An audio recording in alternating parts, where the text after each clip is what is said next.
And we're live. Hello, everyone. Welcome back to episode 39 of the FilmBrony Podcast. And yep, this is now we're now airing the second episode and continuing where we left off from episode 38. And as always, I'm Nick Canino, and with me is the guy who started this podcast. So, would you like to introduce yourself? Yeah, basically, you pretty much know who I am. Yeah. So, All right. So yeah, we are continuing where we left off from last time, with which we already done the movie reviews, and but there's two in particular we haven't talked about yet. So we're gonna get to that today, and then we're gonna talk about the 10 worst and best movies that both Søren and I saw this year so far. So yeah. without further ado, and I do have one Blu-ray showcase I want to show today before we get started with our movie review of Barbie and Oppenheimer. And this one is, I originally gave this a 9 out of 10 or an A minus in my original review, but now I'm bumping this up to a 9.5 out of 10 or an A, and I consider this to be a great movie. Creed 3. I'll have to get that sometime. It's a great film. That's all I want to show for the Blu-ray showcase. So without further ado, let's get started with with our reviews of Barbie and Oppenheimer. All right, first we're going to go over Barbie. And this movie is true cinema. Greg Gerwig's vision of the Barbie universe is both visually stunning and surprisingly thought-provoking. The performances are all stellar. Margot Robbie and Ryan Gosling especially need to get nominated for Oscars. The production values are all stunning. The soundtrack is music to the ears, and the screenplay by Noah Baumbach is up there with the Lego Movie in terms of how funny it is and how it dives into major themes you wouldn't really expect. Exploration into what it truly means to be a girl's toy, as well as what it really means to be a person of your own gender, are developed rather well. So whether you're a little girl obsessed with the Barbie toy or the biggest cinephile in the world, there's something in the Barbie movie for everyone, and I'll give it the seal of cinema. I'm with you, Søren. It's one of the best movies I've seen this year so far too. And what I loved about this movie was the way it covers the themes of like self-discovery and existentialism. And the way they handled those themes very, very well really reminded me of like one of my all-time favorite movies, the Truman Show. And the way Greta Gerwig was able to structure the story along with Noah Baumbach, who also wrote the movie, I thought it was very well done. The writing was absolutely terrific, with great dialogue, great character development, and it has some witty and clever jokes that you wouldn't expect. And the themes of existentialism and self-discovery being well handled. The story felt highly engaging and well structured. It's very well directed by Greta Gerwig. The acting was absolutely terrific. Margot Robbie gives out one of her finest performances as the titular character, Barbie. What's amazing about her performance is how natural and compelling it felt. And Ryan Gosling was great as Ken. All the acting was just terrific, but it's Margot Robbie and Ryan Gosling that really shined the most throughout the entire film.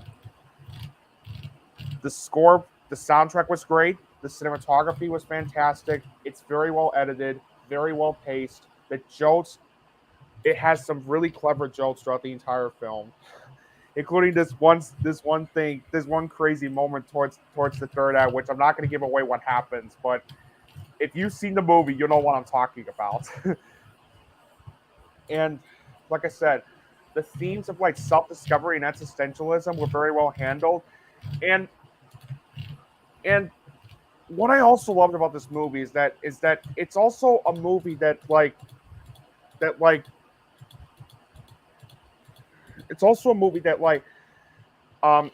deconstructs like two sides of the gender, not just men but women as well. Like the way it explores and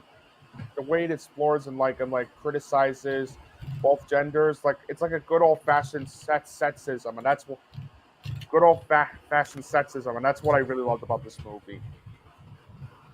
Yeah, without a doubt, it's uh uh hold on. Yeah, I mean it shows how toxic.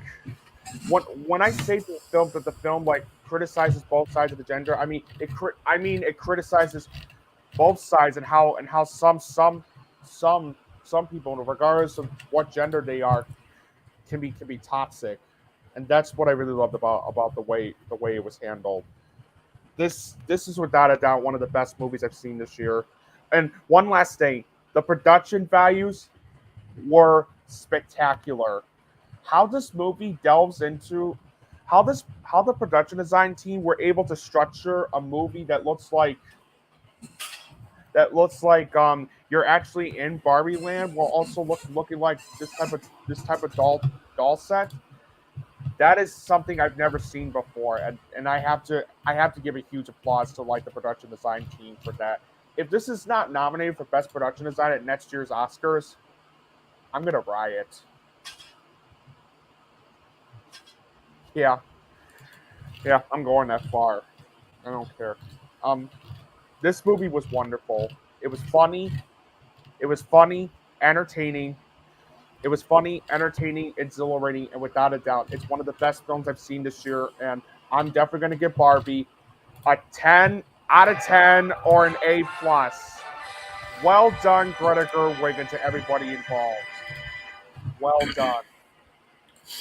Next, and our last review is the other film in the Barbenheimer trend, Oppenheimer. And after a year of eager anticipation, it's safe to say it was worth the wait.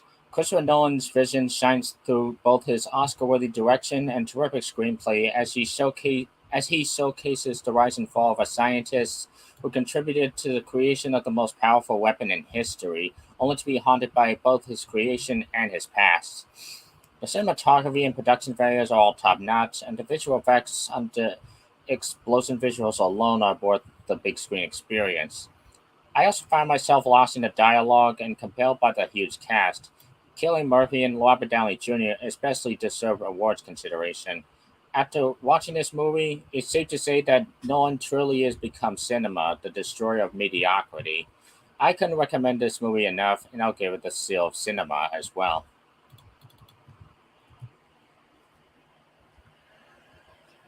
This this is one of the best movies. To say this is one of the best movies I've ever seen would be a huge understatement. And hello, Jose. Welcome to the podcast.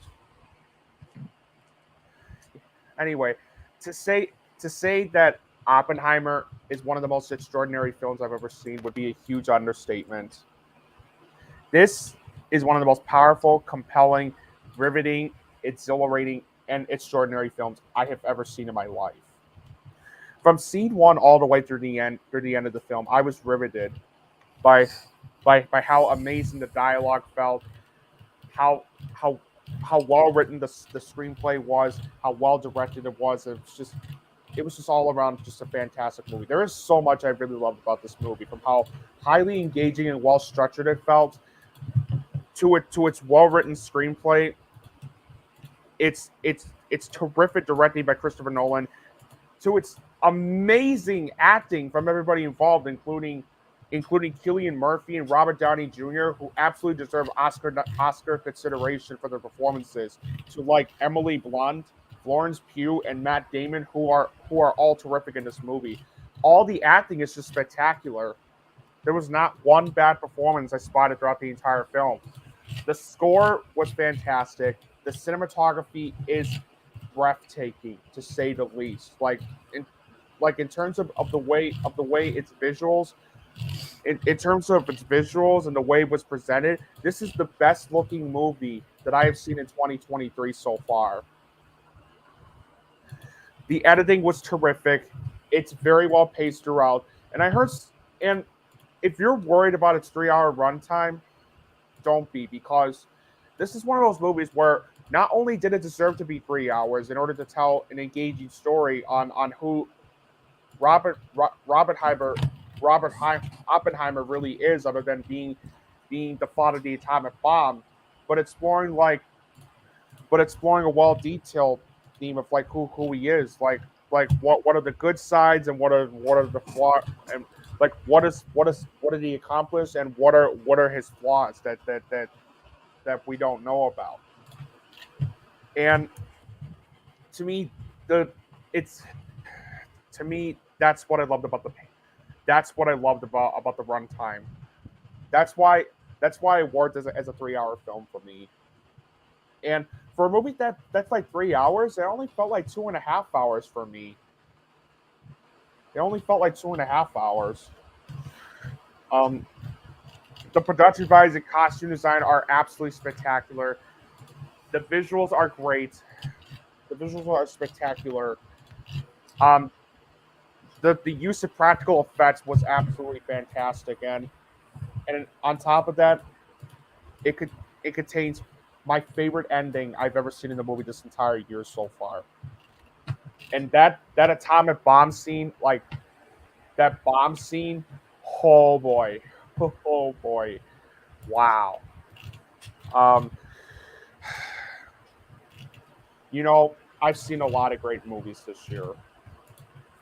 Like there were a lot of great movies that I've seen this entire year. What so far? Whether it's like John Wick Chapter 4, Air, Are You There, God It's Me, Margaret, Hurt My Feelings, Blackberry, um, Spider-Man Across the Spider-Verse and Past Lives, and the recent Barbie movie we just mentioned. But no movie left me like this is the first time since the Best Picture winner Moonlight that a film like this left me speechless, and in a good way. This is an extraordinary masterpiece from start to finish. And other than Martin Scorsese's new film coming out later this year, which is Killers of the Flower Moon, I can't think of any other film that could possibly top Oppenheimer as the best movie that I've seen in 2023. This is an extraordinary masterpiece, and if you have not seen it, do yourself a favor, get your ass off of that couch and go see Oppenheimer as soon as you can.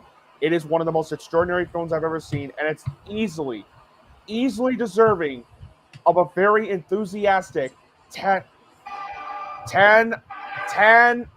Oh, crap.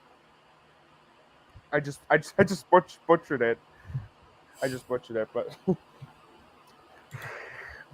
technical error. Let's try this again. Without a doubt, Oppenheimer is deserving of a very enthusiastic 10 out of 10 or an A+.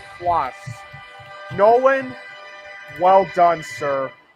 Well done.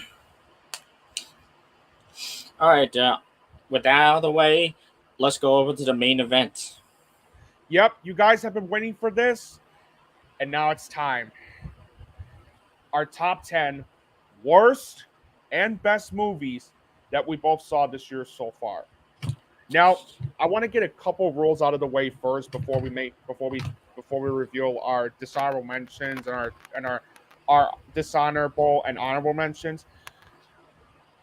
Don't expect Barbie and Oppenheimer to be on the list since we're going over the films that came out in the first 6 months of the year. So, yeah. So don't expect both of those films to be on there. Although we will talk about Barbie and Oppenheimer again coming in September when we do our top 10 worst and best movies that we both saw this summer. And as always, these are just our personal opinions on what we feel are the worst and best movies that we both saw this year so far. So if you disagree with any of the choices that are on this list, that's totally all right. Remember, there's always the comment section down below, and you can always comment on what you feel is the best and worst movie that you saw in the first 6 months of the year so far. And so, yeah, and so anything from Megan all the way through Ruby Gillman, Teenage Kraken is fair game. So, yeah, that's all the rules. So, without further ado, why don't we get started with mentioning our dishonorable and honorable mentions? And as always, one last thing, I forgot to mention. I'm so sorry. Dishonorable, honorable, 10th worst, 10th best, 9th worst, 9th best, 8th, and so on. But anyway, with that out of the way, let's get started. As for my dishonorable mentions, I have two boring Gerard Butler thrillers, Plain and Kandahar. This year's version of Alice Garland's Men, that being Ari Aster's Beau is Afraid, and the franchise that needs to roll out of the theater as soon as possible, Transformers Rise of the Beast.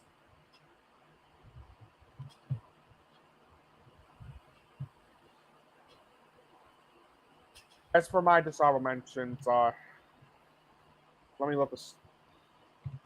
Let me pull up mine really quick. My dishonorable mentions are The Little Mermaid 2023, The Boogeyman, Indiana Jones and the Dial of Destiny, 80 for Brady, Magic Mike's Last Dance, Shazam! Fury of the Gods, Cocaine Bear, Ruby Gilman Teenage Kraken, The Pope's Exorcist, Kandahar, The Flash, Fastettes, Operation Fortune, Ruse de Guerra, Marlowe, and finally, Paint. My honorable mentions include Brian Cronenberg's Infinity Pool, the biggest surprise the biggest surprise of the year so far, Dungeons and Dragons: Honor Among Thieves, M. Night Shyamalan's Knock at the Cabin, the cult hit How to Blow Up a Pipeline, the better of Guy Ritchie's movies this year, The Covenant, Robert Rodriguez's Hypnotic, which I feel to be the most underrated film of the year so far, and speaking of Ben Affleck, I have his latest directorial affair, Air. As for my honorable mentions, I have Missing, Somewhere in Queens, Polite Society, Sanctuary, the biggest surprise I've seen this year so far, Dungeons and Dragons: Honor Among Thieves, Creed 3,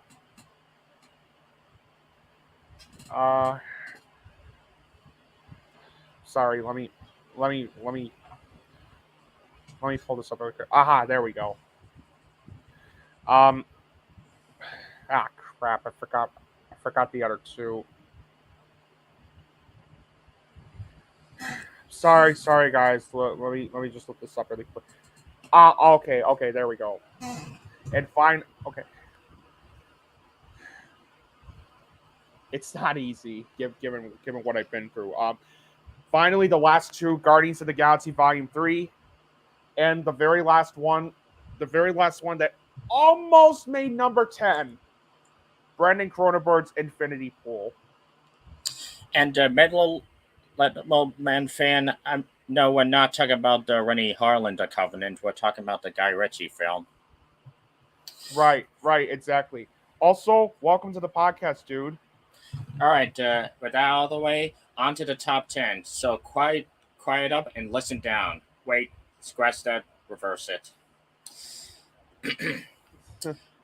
My number 10 worst is a movie that should have been at least a fun little B movie, but it turned out to be anything but. My number 10 is the movie 65.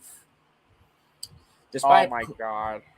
Despite cool premise of Adam Driver going back in time to face dinosaurs, and it does deliver on good performances from him and Ariana Greenblatt, this was such a slog to sit through. The dinosaur fights are few and far between, as most of it is just walking around in the middle of nowhere, talking about their lives like some Terrence Malick movie.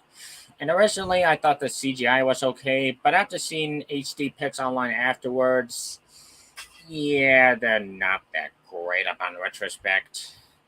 It's better than the last Jurassic movie, but not by much. So, number 10 is 65. Not the worst movie, but not a good way to start off the list. No, and yes, it is better than Jurassic World Dominion, but then again, that's a really low bar to get over.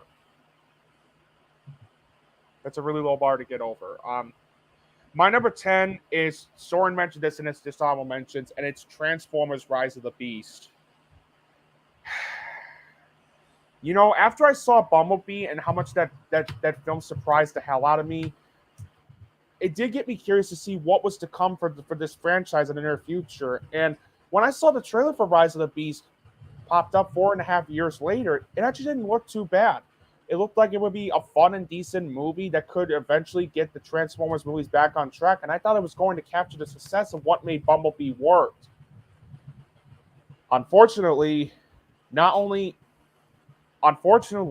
after I saw the whole thing, that wasn't the case. Rise of the Beast is one of the worst films in the Transformers movie franchise I've seen since Dark of the Moon. Since not only is this one of those movies where it's filled with cliches that you've seen in other films before, but it's also nothing more than an exercise of lousy and reprehensible visual noise, and it's a complete waste of time as a result of this. The only positives I have for the film were that most of the acting was solid. Anthony Ramos and Dominique Fishback both give out very good performances in the film, and most of the acting for Peter Cullen, Ron Perlman, Peter Dinklage, and Michelle Yeoh are very good. And the film does have a good cinematography as well, but that's it. Aside from the story being a muddled mess, the directing being a misguided mess. Aside from the movie having the story being a muddled mess, the directing being a misguided mess, while also having a lackluster soundtrack, cliches that you've seen in other films before, and the editing and pacing being all over the place, the screenplay was atrocious. It was atrocious because it was filled with lackluster character development, bland dialogue, and the tone being so inconsistent to the point where it can't even decide if it wants to be a sci-fi action film, a comedy film, or a drama movie. Also, I like Pete Davidson. As I mentioned before on a couple of days ago on the podcast, I like Pete Davidson. I think he can be very funny, and he was in one of my favorite movies of 2020, which was The King of Staten Island. And despite some people claiming that Bodies is overrated, and while my love for the film has sadly gone down, like, I still think Bodies is a good film, but it's not great. He was great in that film, but unfortunately I cannot say the same for him voicing Mirage. He was so insufferable for voicing that character, and I largely fault that on the writing, since this character he voices comes off as being a cliche comic relief just for the sake of it. And for those of you who have been following me, you know how much I hate that cliche. He tries to be like Jim Carrey meets Bugs Bunny, but Jim Carrey's The Mask meets Bugs Bunny. But unlike those characters, the Mirage character has no development or personality whatsoever, other than just coming off as a comic relief just for the sake of it. And that not only annoyed me to no end, but also took me out of the film as a result of this. So basically, he tried to be Jim Carrey's The Mask and ended up being what's the guy's name from Son of the Mask? I forget. Jamie Kennedy. Jamie Kennedy. Thank you. Yeah, actually, I'm referring to the first Mask movie with Jim Carrey. Yeah, well, that's what I'm saying. He wanted to be Jim. Yeah. By the way, Son of the Mask sucked balls. Yeah, it did. I'll also be honest when I say that the visual effects in this movie looked sloppy as hell, and even the action sequences didn't look that impressive, mainly due to how sloppy and poorly edited they felt. I mean, half the time when you see the Transformers like transforming, I'm just looking at computer generated effects. Now, CGI can be done well, but this is one of those rare times where the CGI is just done so poorly. And there were two things in the film that really pissed me off. First being that I hated how the ending literally teases a crossover between Transformers and G.I. Joe. Even though the last G.I. Joe movie was lackluster at best. Yeah, really. And at this point, I'm so sick and tired of mainstream movies trying to be like Marvel when it comes to endings like this. Like, you do realize that not every movie needs to be like the fucking Marvel Cinematic Universe, right? I mean, say what you will about Marvel going downhill. At least Kevin Feige knows what the hell he's doing. most of the time. Yeah, really. Yeah, really. I don't like what Marvel's been doing recently, but that's and I'll talk and I'll especially talk about that when we get to my number 9 wars, but we'll say that when we get to it. And the last thing that bugged me was the way it was marketed and presented. Rise of the Beast. You would think with a title like that, they would present the Maximals from Transformers Beast Wars, right? Right? Well, I'm sorry to tell you this, but not only are the Maximals barely in the movie, but even when they are, they don't get that much to do in the film. Like, what kind of crappy marketing is that? You can't just make a movie that has the title Rise of the Beast and have the Maximals just be nothing more than an afterthought by having them barely be in the movie and giving them barely anything to do. That's just misleading on so many levels. I mean, say what you will about Attack of the Clones, barely even mentioning the clones. At least the story itself is about the start of the Clone Wars. Yeah, yeah, exactly. Excuse me. Um, yeah, overall, Transformers Rise of the Beast, it's nothing but a dead zone in terms of how cliched, boring, inept, and lousy the movie felt. And that's why I feel it's a good way to start at the number 10 as the number 10 worst film of the year so far. What a way to start out the list. Yeah. My number 10 best is the first of two A24 romantic dramas on this list, that being You Hurt My Feelings. I already explained what I liked about this movie in the last podcast, so I'll keep it brief. Good acting and chemistry, and even better writing that explores the damages of accusations to a couple's relationship. Definitely a far cry from all those generic romantic comedies that have been plaguing Hallmark for the past 20 plus years. So, Oh, don't number even get 10, me started on those. Don't even get me started. yeah, so number 10, You Hurt My Feelings. Funny you mentioned A24, Søren, because on my I looked at how many films they distributed this year that are on my best of the year list so far. I have three of their movies they distributed that are on my list of the year's best so far. And starting up with the number 10 spot is the Kelly Reichardt film Showing Up. Yes, it will not be for everyone due to how quiet and slow paced the whole film is, but as a quiet, meditating character study portrait of a struggling artist, not only is Showing Up one of the most thought provoking and exquisite movies I've seen this year so far, but it also features Michelle Williams in one of her finest performances she's given out in her career, too. And it does a brilliant job with the way the film covers the theme of expectation, too. My only problem I did have with the film is that there were a couple side characters, including Sean, that I did feel were a bit underdeveloped, but that's really it. The story felt well structured and engaging. The directing and writing were terrific. The acting was terrific. As I mentioned before, Michelle Williams gives out one of her finest performances of her career as Lizzie. What makes her performance so special in my eyes is how raw and natural it felt. Han Chow, John Magaro, Andre Benjamin, and Judd Hirsch also deliver some terrific performances in the film as well. The score was haunting and beautiful. The cinematography is terrific and one of the best I've seen in the movie this year so far. The the editing was great. I thought it was nicely paced throughout. Yes, it's a slow burn pace, which will turn some people off, as I mentioned before, but it worked for me because of how much it fit the tone and realism of the film. And not only was I pleasantly surprised at some of the funny moments that they threw in, but it also has one of my favorite endings I've seen in the movie this year so far, too. Yeah, overall, Showing Up features Michelle Williams in one of her finest performances she's given out in her career, and it's one of the most thought-provoking and exquisite movies I've seen this year so far, and that is why it is my number 10 best. Remember last year?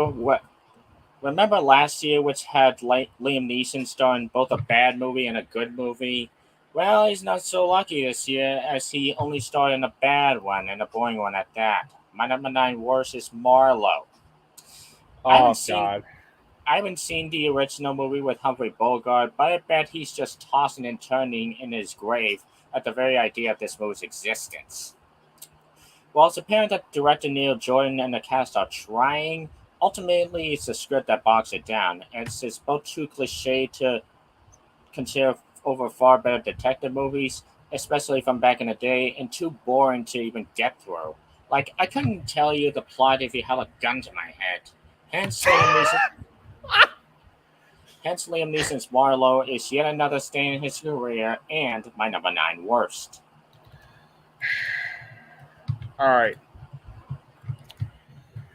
My number 9 film really breaks my heart because this studio has made some really good films over the years and has impacted the film industry. And now, but as of recently, they've been going downhill. And my number 9 film is sadly no stranger to this. Number 9, Ant-Man the Wasp: Quantumania.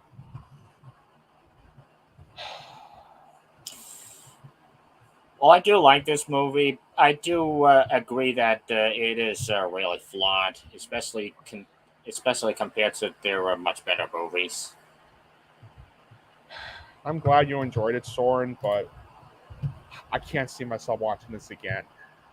Seriously, this one really hurts, and it really breaks my heart so much. I didn't think I would see anything that's worse than Thor: Love and Thunder when I saw it last July. But somehow, after seeing Ant-Man the Wasp: Quantumania, I was dead wrong.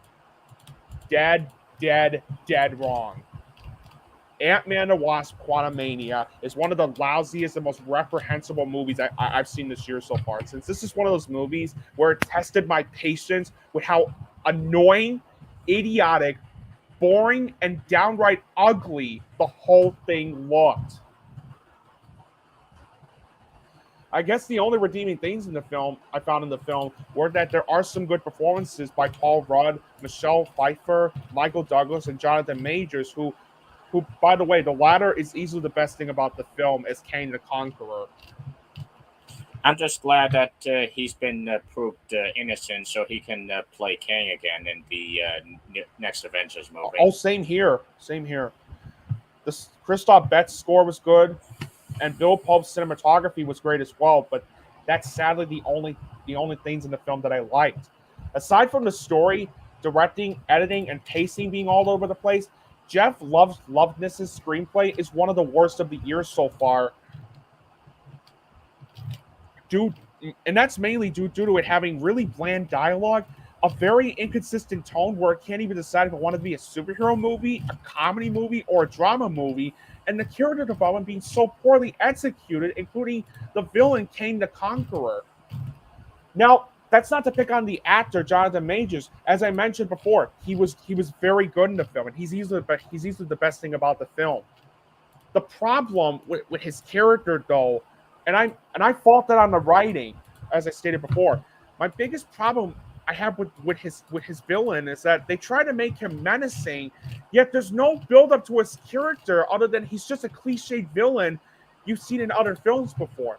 Why do we think Thanos is one of the best villains in not just any comic film but in films in general?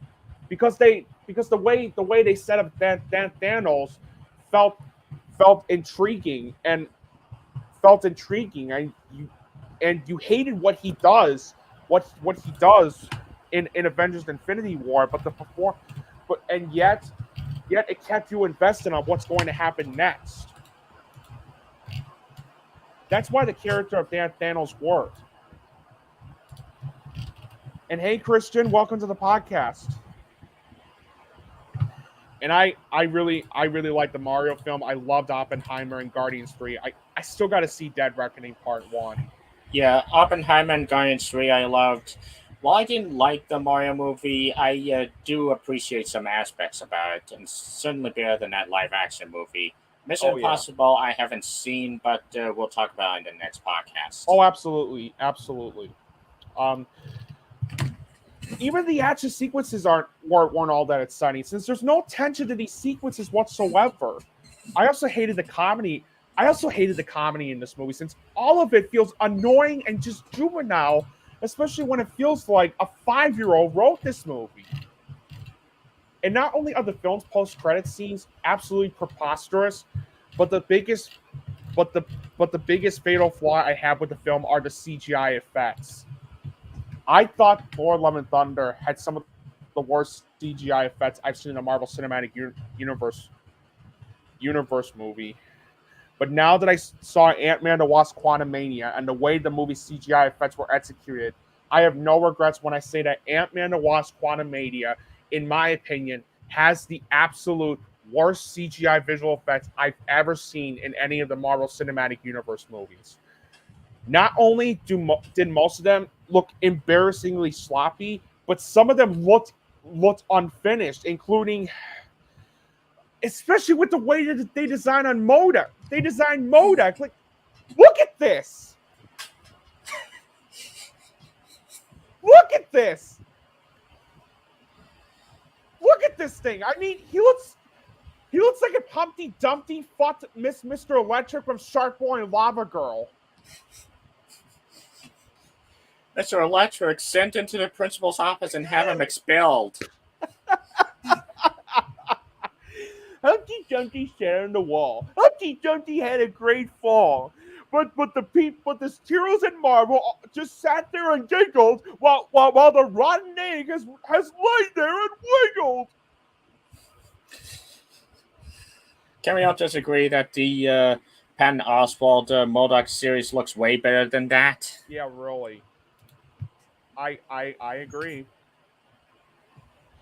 Oh my god. Oh my god. I can't believe I even described how bad MODOK is. It's such a hilarious detail. Yeah, this is like what it looked like if Humpty Dumpty and Mr. Electric from Shark Boy and Lava Girl had a child. Look at me. I'm such a dick. That's how bad this thing looked. Like, oh my god. I don't know what to be. I'm such a dick.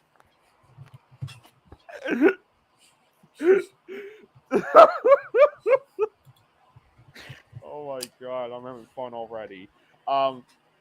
Overall, I know I might get some disagreements, but I have no regrets when I say this. Ant-Man the Wasp: Quantumania is now the worst movie I've seen in the Marvel Cinematic Universe, since this is one of the lousiest and most reprehensible movies I've seen this year so far. I would rather watch Iron Man 2, Captain Marvel, Eternals, Thor: The Dark World, Ant-Man the Wasp, and even Thor: Love and Thunder on a continuous loop than sit through 5 minutes of Ant-Man the Wasp: Quantumania ever again. Yeah, I'm sorry, but this Ant-Man the Wasp: Quantumania is my number 9 worst. Sorry, Marvel. And Marvel, you...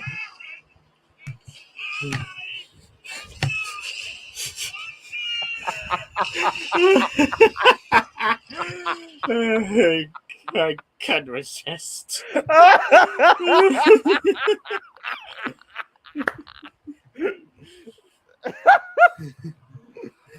Oh my god. And Marvel, you better be lucky that James Gunn redeemed your ass a few months later with Guardians of the Galaxy Volume 3. You better be lucky. Yeah, I'll talk about it in my top 3 best. Woo!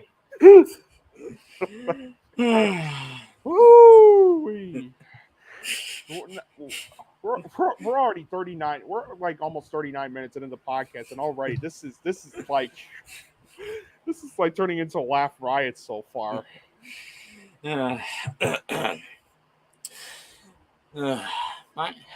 My number 9 best is the most overlooked film of the year so far, Inside. The idea of trapping a thief within the walls of an artist's apartment already has potential to be a compelling drama, but it would have been nothing if it weren't for Willem Dafoe giving it his all as always. It's obviously not for everyone, but I'd definitely say seek this out if you're sick of all these superhero reboot sequels that's been plaguing the film industry as of late. So my number 9 is Inside. My number 9 on my list is another overlooked gem from this year, and it is 1001, the Sundance Film Festival winner. I really love this. I really love this film. I remember seeing it back in early April, and I still couldn't stop thinking about it ever since. A.B. Rockwell did such an incredible job crafting such a brilliant character study portrait of mother and son, while also executing its themes of redemption, self-discovery, acceptance, and parenting in such a well executed and well detailed and realistic manner. The story felt well crafted and engaging. It's very well directed. The screenplay was fantastic. The acting was terrific. Teyana Taylor gave up such an incredible breakthrough performance as Inez.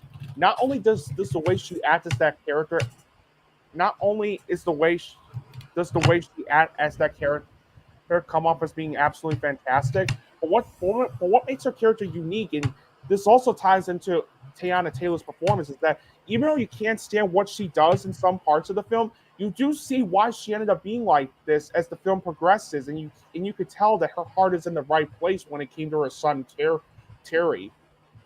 Will Catlett also gives out such a fantastic performance as Lucky. While my only gripe, I will say this, the only issue I did have with this movie is that I wish the movie could have taken some more time in developing Lucky's character. Well, because Will Catlett is, and I say this because Will Catlett did an incredible job portraying Lucky in the film, and yet the movie doesn't have any more time for us to get to know Lucky's character more, and I did wish they could have done that. But besides that, that's really my only complaint with the film. And as for the rest of the actors, such as like Aaron Kingsley, Atola, Avon Courtney, and Jessica Cross, they all deliver terrific performances as Terry. All three of these actors are terrific, by the way. The soundtrack was great. The cinematography was fantastic. The editing was very good, and so was the film's pacing. Yes, like my number 10 film, it's a slow burn pace movie, which will turn some people off. But the reason it worked for me because it fit the tone and realism that the film was going for. And what amazed me about this movie is that without spoiling what happens towards the end of the film, there's a twist they threw in the film which left me speechless due to how shattering and heartbreaking it felt. And as a result of this, it has one of the most heart-wrenching endings I've seen in the film this year so far. Yeah, overall, as a character study portrait of mother and son, 1001 is one of the most powerful, poignant, and breathtaking movies I've seen. After seeing this movie, I cannot wait to see what A.B. Rockwell does next. And that's why it is my number 9 best. My number 8 worst is a clear example of a sequel nobody asked for, demanded, or even wanted. My number 8 is Magic Mike's Last Dance. Oh, God. Not only was this movie's existence uncalled for, considering the guy already retired in the last movie, but it's just boring throughout. There's nothing but talking throughout the first 2 acts, and there's nothing but boring dancing throughout the 3rd act. Pacing, what's that? Honestly, it's straight up idiotic that Warner Bros. Canceled Batgirl for a tax write-off, and not this or the Velma show everyone loves. So yeah, Magic Mike's Last Dance is my number 8 worst.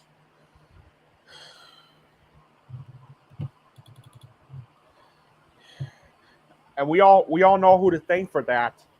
The fucker David Zaslav. Fuck this guy. Corporate dickhead. Hey, David Zaslav, how's that AI thing coming along for you? Yeah, really, you son of a bitch. And I'm not going back to what I said about the guy. This guy sucks as the CEO. Yeah. Number 8. You know what, Søren? Funny you mentioned an unnecessary sequel because my number 8 is also an unnecessary sequel.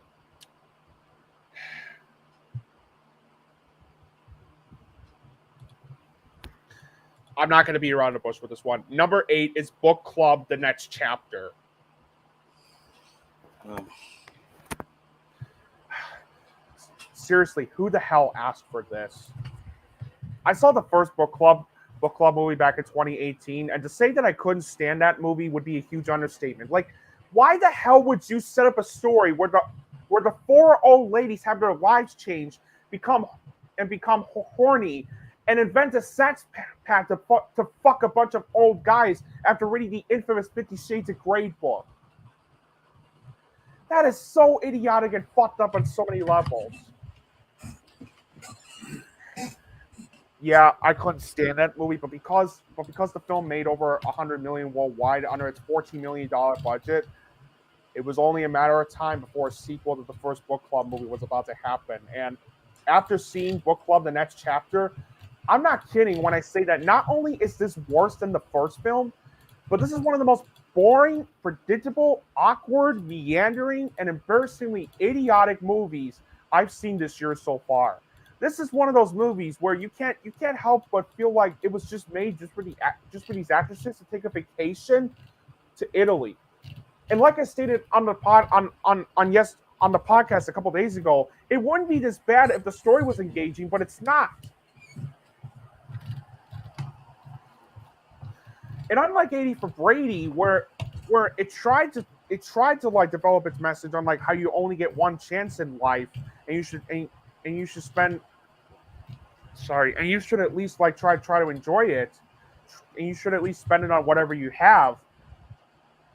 In Book Club: The Next Chapter, there's no good message in it whatsoever, and that's why I said this movie was so bad it made me feel bad for shitting on 80 for Brady. That's how bad this thing was. The only redeeming things in the film is that Diane Keaton, Jane Fonda, Candice Bergen, and Mary Steenburgen all give out some good performances in the film, and they also had some good chemistry in the film as well.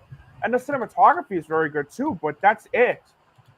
The story was nothing more than a misguided mess, since 90% of the movie is nothing but filler throughout.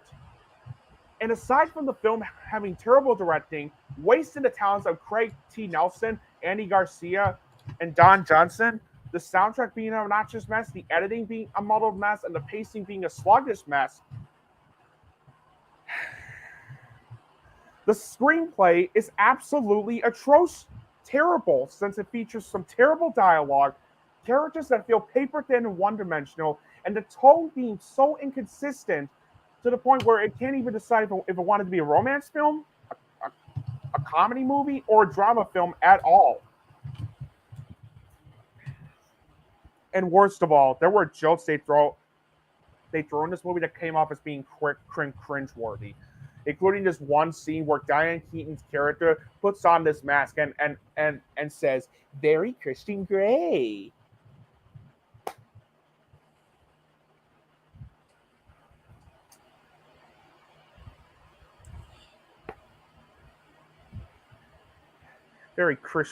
Very Christian Grey, my ass.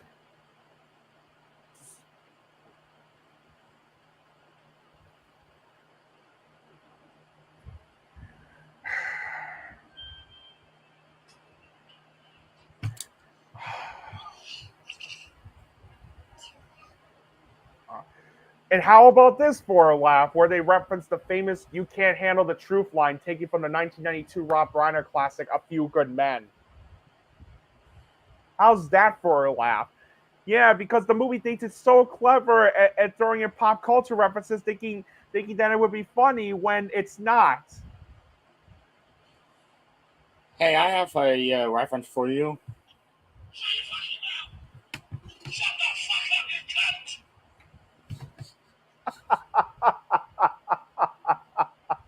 Yeah, really.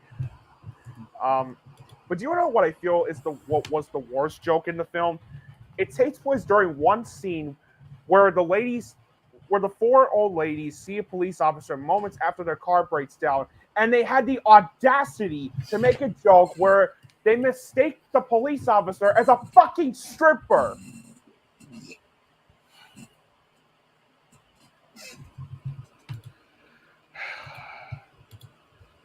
a fucking stripper. Like, how stupid do you have to be to mistake a police officer as a stripper? And who thought this was a good idea to write as a joke? Yeah, overall, this is one of the most boring, predictable, awkward, and embarrassingly idiotic movies I've seen this year so far, and that's why it is number 8. Number 8 on the list. Number 8 is probably the second most overlooked film of the year, that being Flaming Hot.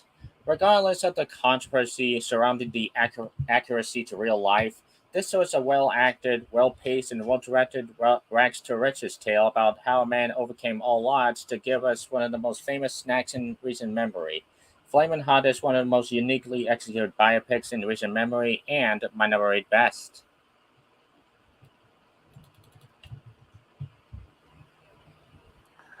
All right. My number 8 is a movie that I'm not surprised divided a lot of people, but yet I still love this movie. I still love this movie. And my number 8 is Wes Anderson's Asteroid City. While I didn't love this movie, I definitely really enjoyed it. Yeah, and fair enough.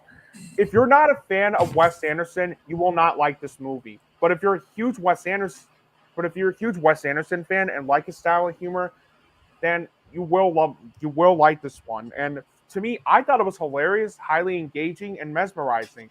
The story was highly engaging.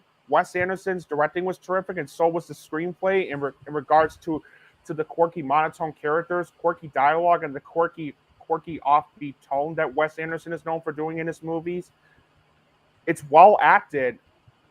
Robert Yeoman's cinematography was terrific. Alexandre Desplat's musical score was terrific. It's very well edited and well paced. The production values and costume design were terrific, and there was some great dry humor in it as well. And I really loved the ending too. My only minor flaw I have with the film is that I did feel there were a couple scenes in the film that did drag a little bit, and they could have trimmed like 10 minutes of it down. But that's like maybe like 5 to 8 minutes of it down. But that's really it. Overall, I thought it. Overall, I may have loved Asteroid City a bit more than The French Dispatch, and I love The French Dispatch. I thought it was funny, entertaining, exhilarating, and highly engaging, and that's why it is my number 8 best.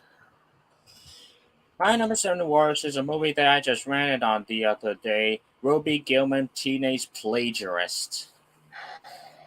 Well, this was a huge, vast improvement over The Boss Baby 2. To say this is a vast downgrade from one of DreamWorks' best years in 2022 is a vast understatement. Besides some decent animation, this is hands down one of the most annoying and trite screenplays I've ever seen for an animated film, deriving off better movies such as The Little Mermaid and Turning Red without even understanding what made those films great. It's easy to see why DreamWorks buried this as quickly as possible, as it's an easy pick as the 7th worst film of the year so far.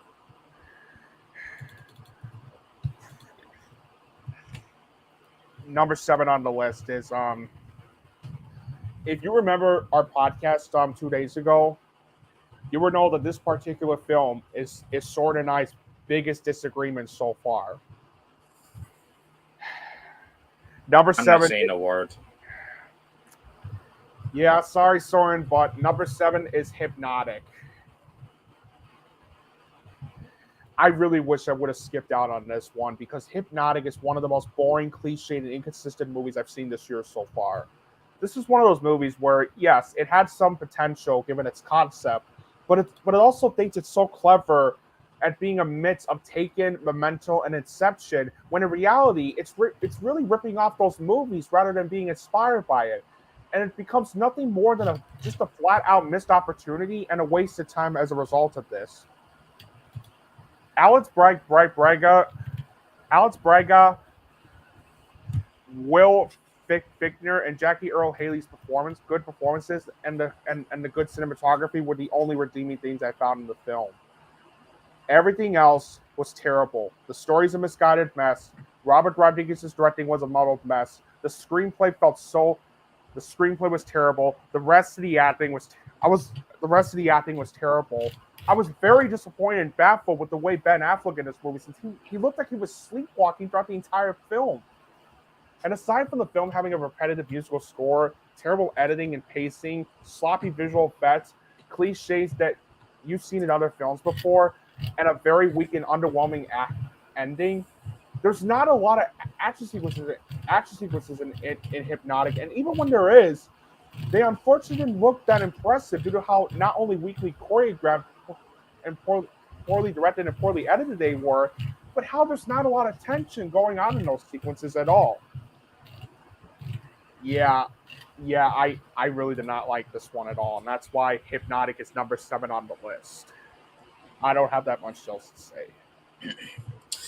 My number 7 best is the other A24 romantic drama this year, Past Lives. What makes this story about two friends who suddenly find each other after decades apart work is the acting from the two main leads and the realistic and emotional screenplay. Like with You Hurt My Feelings, this is the perfect movie for those who are sick of these romance films being the same thing over and over again, as Past Lives is my number 7 best. My number 7 is Søren mentioned it in his honorable mentions, and it's the new Ben Affleck film Air. Pretty I ironic that that your number 7 worst and number 7 best both star Ben Affleck. Pretty ironic. Pretty ironic indeed. Yeah, yeah, Air is one of the most well-acted, compelling, and highly entertaining films I've seen this year so far. How Ben Affleck and writer Alex Convery were able to execute the true story of one of the greatest partnerships in sports history in terms of Michael Jordan and the shoe company by making it highly engaging and well structured, it's nothing short of remarkable. And as a result, this is one of those movies where you don't have to be a sports fan to enjoy such a highly entertaining to enjoy this highly engaging and entertaining experience. And it really shows that Ben Affleck has still got it not only as an actor, but also as a filmmaker as well. The story felt well structured and highly engaging. And what it, and the reason and what I loved about the film's story is that even though you know the outcome of how the deal turned out, it nevertheless keeps you highly invested on the edge of your seat,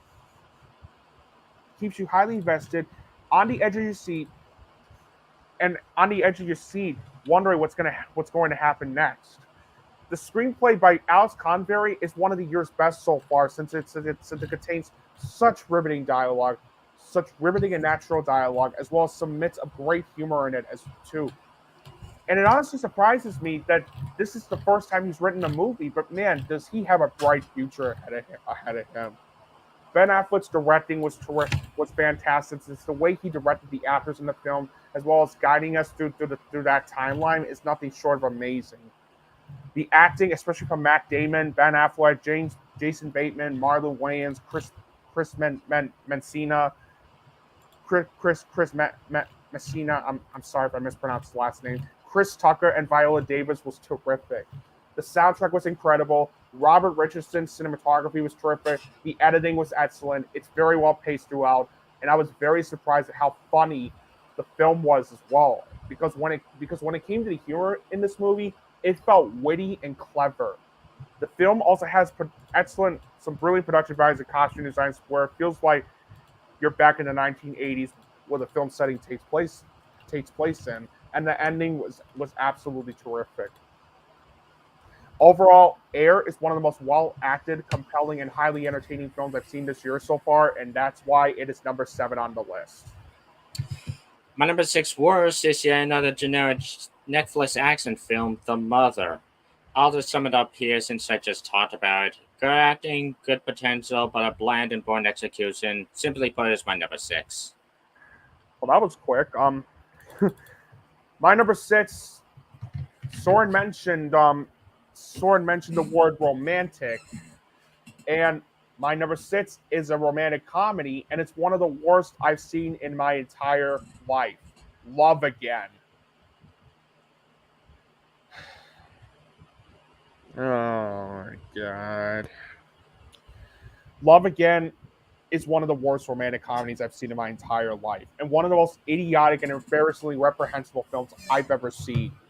Other than how completely predictable and tiresome the outcome of the film turned out, this is one of those times where you can't help but feel baffled at what you just witnessed due to how unbelievably idiotic and absurd the premise of the film is. Like, why the hell would you make a movie where the character of Mia Ray unintentionally sends a number of romantic messages to her dead fiance's old cell phone when it's been reassigned to a different person who doesn't even know her, even after she lost her fiance in a tragic accident?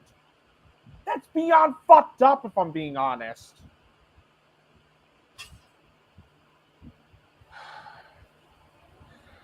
That is fucked up, man.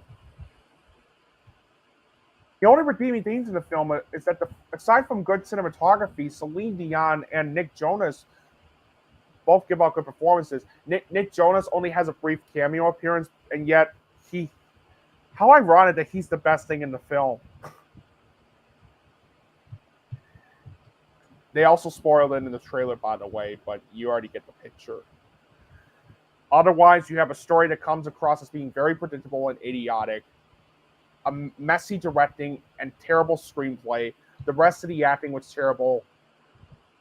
The actress that played Mia Ray was shallow and lifeless, while the actor that played Rob Burns gives out one of the worst and most bland performances I've seen this year so far. He's from Scotland, and his American accent he tries to pull in the film didn't sound real at all. And to make matters worse, there's no chemistry between the two main leads whatsoever, due to how bad their performances felt and how one-dimensional and shallow the characters felt. The soundtrack was an obnoxious mess. It's clumsily edited. The ending felt cliched and predictable. The pacing was a sluggish mess, and the humor in this movie felt shoehorned in and pathetic. Yeah, Love Again made me hate again. Pun intended. Yeah, it's number 6 on my worst of list. My number 6 best, we have Are You There, God? It's Me, Margaret. This was a cute and clever take on coming of age when it comes to religion and middle school shenanigans, filled with compelling performances and terrific writing from Kelly Freeman Craig. It's well directed, well paced, and definitely a far cry from those generic Christian movies that are more cheap than anything. So as for my number 6, Are You There, God? It's Me, Margaret. Number 6 on my list was I was the film Søren and I reviewed on our last podcast, and was a movie that Søren and I reviewed on our last podcast, and this was one of those movies where I originally had no plans to see, but because of the positive reception it received from both critics and audiences, and when I found out what the film was about, I was actually really eager to check this one out. And boy, am I glad that I did, because number 6 is Blackberry. Blackberry is one of the sharpest and most entertaining, compelling, gripping, and riveting films I've seen this year so far. This is such a brilliant movie that grabs you and never lets you go until the last frame of the film, while also doing a fantastic job taking you behind the scenes of how the BlackBerry became the device that changed the world and how it lost it all in the later years. Once again, the story felt well structured and highly engaging. It's very well directed. The screenplay was fantastic. Since it's filled with such riveting dialogue, and the tone carefully balancing its comedic and dramatic tones successfully. The acting was terrific. Jay Baruchel, who you may remember as the voice of Hiccup from those How to Train Your Dragon movies, absolutely delivers one of the most riveting breakthrough performances I've seen this year so far. And as for Glenn Howerton, oh my goodness. Oh my God. What a powerful performance he gave out in the film. His character is such an asshole in this movie, but what's so amazing about Howerton's performance as that character is how powerful his performance felt. His performance was to the point where this is one of those characters you love to hate. Excellent soundtrack, terrific cinematography, great editing, It's very well paced throughout. It was. I was also surprised with how funny it was too, especially with how witty and clever the humor felt throughout the film, and it also has one of the most satisfying endings I've seen in the movie this year so far. Yeah, overall, Blackberry features two of the best breakthrough performances I've seen this year so far by Jay Baruchel and Glenn Howerton, and it's one of the sharpest and most entertaining, compelling, and gripping and riveting films I've seen this year so far, and that is why it is my number 6 best. My number 5 worst is a new low for Disney's live-action remakes, Peter Pan and Wendy. You'd think the director of Pete's Dragon and The Green Knight would make a Peter Pan movie at least solid, but the fact is that this was just boring in both the visual department and the screenplay department. As much as I didn't like Alice Through the Looking Glass or the Maleficent movies, they at least tried in one way or another. This one didn't at all, which is why this is the worst of these remakes and the 5th worst film of the year. Yeah, thank God I skipped out on this one. My number 5. Oh boy, now we're getting on to the top 5. I'm not going to be around the bush with this one. Number 5 on my list is one of the worst. Is another comedy. I'm not going to be around the bush on this one. Number 5 on my list is Mafia Mama.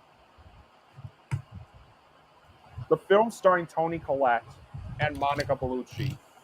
There are no words to describe how much I hated this one. And the fact I saw it in theaters from my mom, bloody hell. Not only is Mafia Mama one of the lousiest and most cliched, idiotic, and obnoxious movies I've seen this year so far, but this is also a perfect example of a movie wasting its own concept that could have been funny, but in reality, it's nothing more. It's nothing but an exercise of appealing to one demographic while also trying too hard to be funny. And to make matters worse, this was one of the closest times I've ever came to walking out of a movie because of how much this one angered me to no end. The only redeeming things in the film were that Monica Bellucci was the only actress in the film that actually gives out a very good performance. The cinematography was very good, and I only laughed 3 times throughout the entire film, as there were 10% of the jokes, which also includes 2 pieces of dialogue deliveries that actually caught me off guard and made me laugh. Like one involving, "Is that a cannoli in your pocket?" and the other one being, "Yeah," and I'm like a virgin. That actually made me laugh. But other than that, the story was such a misguided mess. The editing was all over the place. The story was a misguided mess. The screenplay is one of the worst of the year. Since minus Monica Bellucci's character, every single character in this movie are nothing but obnoxious, paper-thin, and one-dimensional idiots who you can't stand whatsoever. Most of the dialogue in this movie coming across as being idiotic and clunky, and the film's tone being very inconsistent, where it can't even decide if it wants to be an action movie or a comedy movie. It's clumsily directed. The directing was all over the place. The acting was terrible. I love Toni Collette. I feel she's one of the most talented actresses working today. But I don't know what the hell happened here, since she gives up one of the most annoying performances I've seen this year so far as Kristen. I'm dead serious. Her character is nothing but a whining baby throughout. That's how bad her performance was in the film. The soundtrack was obnoxious. The editing was all over the place. It's poorly paced, and even the action sequences aren't that exciting. Sure, it's decently choreographed, but they're an absolute mess due to how shaky and poorly edited they felt. And not only is the movie filled with cliches that you've seen in other films before, but there was one scene they threw in the film that angered me so much it almost caused me to walk out of the film. And it was where Toni Collette's character, Kristen, is being attacked by this one gunman who spotted her while she's talking to her bosses in a video chat, and are too busy to notice her being attacked because they're looking at sexual things. And yet, after she finally attacked and killed the gunman, her boss immediately fires Kristen because he thought she was drunk, even though he and the other bosses we're too busy to notice that Kristen was being attacked by the gunman and nearly was about to be raped by the gunman just because they were looking at sexual images, including butts, on the fucking internet.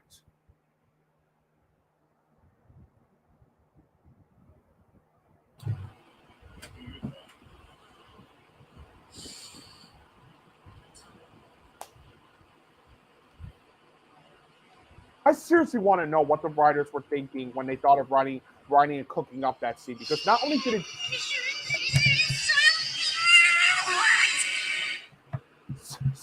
I feel the same way. I seriously want to know what the writers were thinking when they thought of writing and cooking up that scene, because not only did it drag on and on, but the fact that that scene was played for laughs in such an immature manner disgusted me to no end. They should be ashamed of themselves. Overall, Mafia Mama is one of the lousiest and most idiotic and obnoxious movies I've seen this year so far, and that's why it is a perfect way to kick off the top 5 worst. My number 5 best is this generation's John Wick, that is Zizou. This movie is both simplistic in its storytelling, yet effective and brutal in its action set pieces. All I can say is, I cannot wait to see more of this world, as Zizou is my number 5. You know, funny you mentioned John Wick,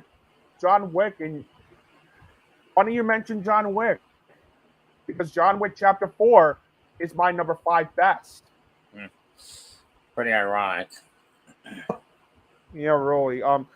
There are no words to even describe how incredible the whole film felt. Not only do I feel that John Wick Chapter 4 is the best of the 4 movies, but this is one of the best and most exhilarating and entertaining films I've seen this year so far. What this movie succeeds at being is one hell of a roller coaster ride of an action flick filled with some of the most incredible action sequences I've ever seen in any of the John Wick movies, as well as a terrific third act that had me on the edge of my seat wondering what was going to happen next. And it's one of those movies that grabs you and never lets you go until the last frame of the film as a result of this. I was emotionally invested in the story due to how well executed it felt. The script the story felt well executed. The screenplay was terrific. It's very well directed. The acting was terrific. Keanu Reeves nails it once again as John Wick. Bill Skarsgård killed it as the villain. Donnie Yen was fantastic, while Lawrence Fishburne and the late Lance Reddick, rest in peace, by the way, dude, and Ian McShane also delivered some terrific performances in the film as well. The soundtrack was great. The cinematography was fantastic. It's very well edited, especially with the action sequences. It's very well paced, even for a movie that's 169 minutes long. And what I absolutely loved about this movie are the action sequences. I'm not joking when I say that this is some of the best action sequences I've ever seen in any of the John Wick movies. How they were choreographed, directed, edited, and shot is unbelievable. And the amount of stunts used in the film for those action sequences was fantastic too. And without spoiling what happens, it also has what I consider to be one of the most unexpectedly powerful endings I've seen in the movie this year so far too. Overall, John Wick Chapter 4 isn't just the best of the John Wick movies, it's also an action masterpiece and one of the most exhilarating and entertaining films I've seen this year so far. And it is a good way to kick off the top 5 best. My number 4 worst is probably Guy Ritchie's worst film in a while, Operation Fortune. This was such a slog to sit through, as not only for an action film, the action sequences are few and far in between, but the story is practically non-existent, and the editing is both all over the place and slower than snails swimming through molasses. Therefore, Operation Fortune is one of the most boring and forgettable movies of the year, more specifically, my number 4. Number 4 is Søren. Søren mentioned it on this list, and it's 65. Yeah. 65 is one of those movies where its concept could have been a good mix of Jurassic Park and meets The Last of Us, gets stranded due to how poorly structured, misguided, and lifeless the whole thing felt. And that's too bad because the idea is there, but when the film story is so poorly structured and poorly executed, and the characters feel boring and lifeless, then you have a movie that is nothing more than a missed opportunity. And that's unfortunately what 65 is. After seeing the movie, I kept thinking this in my head. How do they mess up a concept like this? How do they mess a concept sorry. Let me rephrase that. After seeing the movie, I kept thinking this in my head. How do they mess up a concept like this and make this movie this lifeless and boring? Like, how is that even possible? The only redeeming thing in the film was that Adam Driver and Ariana Greenblatt delivered some good performances, but that's it. The story was nothing more than an uninspired and poorly structured mess, especially when it's literally this throughout the entire movie. Exposition, dinosaur action sequence. Exposition, dinosaur action sequence. Exposition, dinosaur action sequence. Exposition, dinosaur action sequence. We go home. That's literally the entire structure of the film. No good storytelling, nor any good character development whatsoever. And not only was I disappointed in the way Scott Beck and Brian Wards, the writers of A Quiet Place, directed this movie since it came off as being a muddled mess, but the screenplay they wrote for the film is one of the worst of the year so far since it features characters that you don't even care about due to how paper-thin, lifeless, and shallow they felt, and the dialogue being nothing more than a generic and clunky mess. The musical score was dull and shallow. The cinematography was also a dull mess, especially in terms of its color palettes and having really awful lighting. The editing was all over the place. Not to mention that this is one of the most poorly paced movies I've seen in 2023 so far. Since for a movie that's 90 minutes long, it felt like it was going on for 3 hours. And not only was the ending such an underwhelming mess, but there are two glaring issues I have with the film. The first being that even when the movie cuts to the dinosaur action sequences, they're not that exciting or entertaining due to the lack of tension these sequences had and how poorly edited and shot they felt. And finally, and some of you probably saw this coming, the visual effects. Not only were they poorly done in terms of the way the dinosaurs were designed in CGI, but the CGI felt so sloppy that they looked like they came out of the early 2000s. That's how bad and dated the CGI visual effects looked in the film. Yeah, overall, 65 is one of the most boring, lifeless, and reprehensible movies I've seen this year so far, and that is why it is my number 4 worst. My number 4 best is the very first series of cinema I've ever given this year, and coming out in the middle of January, weirdly. My number 4 is the spiritual successor to Searching Itself, Missing. Along with its predecessor, this movie is a masterclass in using one's filmmaking limitations to their advantage. In this case, telling the story within the walls of technology. It also helps that it's more suspenseful and unpredictable than Searching, which is already saying something. So that's why Missing is my number 4. Number 4 on my list, Søren had it on his list. He mentioned it on his list, and my number 4 is You Hurt My Feelings.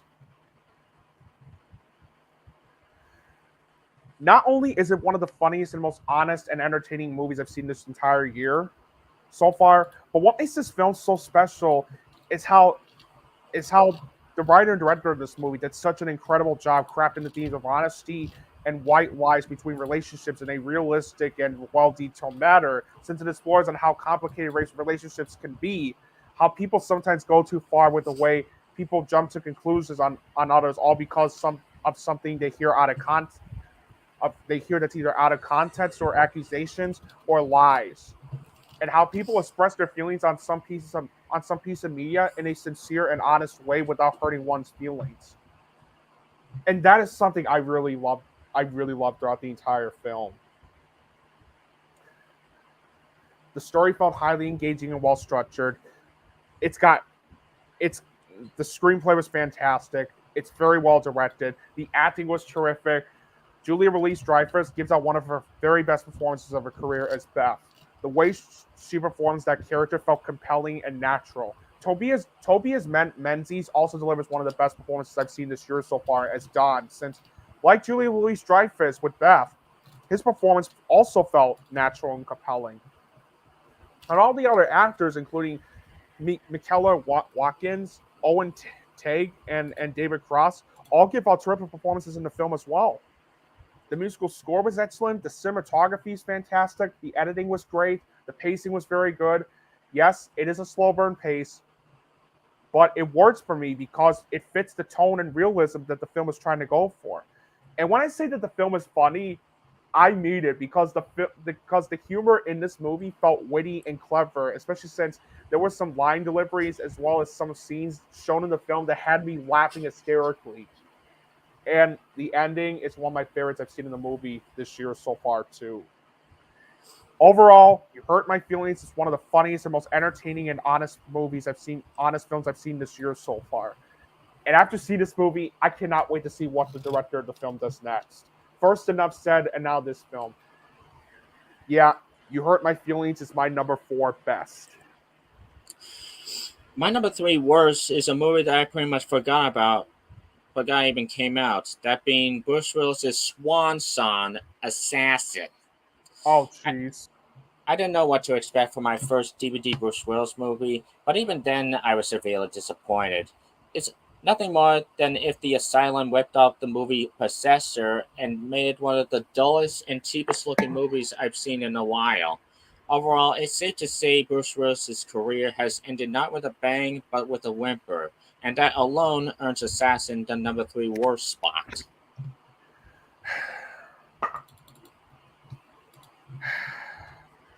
Oh boy, the 3 zeros I gave this year so far. Excuse me. The 3 zeros I gave this year so far. My number 3 worst. I'm not going to be around the bush with this one. It's about my father. The Sebastian Maniscalco written movie. There are not enough words to describe how much I absolutely hated every single minute of About My Father. Now, if you want more information about why I hated about My Father so much, go back to episode 38 where I review About My Father. Since I'm not going to talk about that, I'm not going to talk about much with this one. So I don't want to waste any more time and energy with this one. So without further ado, I'm just gonna do a brief summary of the film. About My Father was one of the toughest films I've ever had to sit through this year so far, mainly due to how cliched, predictable, juvenile, idiotic, and completely unfunny the whole thing felt. The story was a predictable mess since it's one of those been there, done that stories that comes off as being extremely predictable, and it just leaves you feeling bored when you already know what the outcome of the film is going to be. The screenplay is atrocious. The jokes are beyond idiotic and juvenile. The characters you don't give 2 shits about since all of them feel obnoxious, paper thin, and one-dimensional. Also, who the fuck names their female politician character Tigger? Like, literally, like, I'm not making this up. The same name as the tiger character from Winnie the Pooh. Seriously, who names their female politician that? I can't get over that. Messy directing.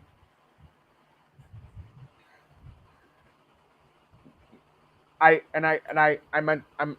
said Tigger, by the way. So by the way.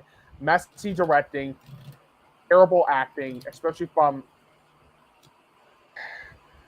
Sebastian Maniscalco, who he along with Anders Holm are both obnoxious and insufferable in this movie. It wastes the talents of Robert De Niro, Leslie Bibb, David Rash, and Kim Cattrall.